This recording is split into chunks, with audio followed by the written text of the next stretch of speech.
केन्द्रापड़ा जिलार अन्यतम 400 वर्षर ऊर्ध्व शैवपीठ और पुरातन चंद्रमौली पीठरे मकरजात चंद्रमौली ट्रस्टी पूर्णचंद्र सिंह तत्वावधान महासमारोह पालित हो कार्यक्रम में केन्द्रापड़ा प्राक्तन सांसद अर्चना नायक, राजनगर विधायक ध्रुव साहू, राज्य बीजेपी कार्यकारिणी सभ्य तथा बीजेपी विधायक प्रार्थी ललित बेहरा, ब्लॉक अध्यक्ष प्रद्युम्न सामंतराय, पौर परिषद अध्यक्ष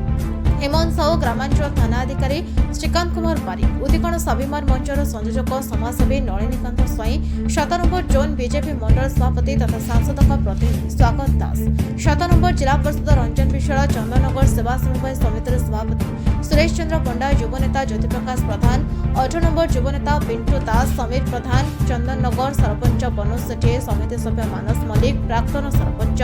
देवेंद्र दास, लक्ष्मीप्रिया घड़ाई, प्रभात प्रधान, युवनेता जगन्नाथ महापात्र, शशिकांत पंडा सहित केन्द्रापड़ार विभिन्न अंचल बहु भक्त श्रद्धालु सामिल होते। चंद्रमौली सेवायत परिचालना कमिटर सभ्य स्थानीय स्वेच्छासेवी सहयोग करते। सेभଳି साई मंदिर और दलबल वासुदेव यज्ञ भक्त मैंने प्रभु कृपा लाभ करते। ग्रामांचल थाना अधिकारी श्रीकांत कुमार पारेख समेत 6 जन सहकारी अधिकारी और 2 प्लाटून स्टाफ मुतयन करने सहित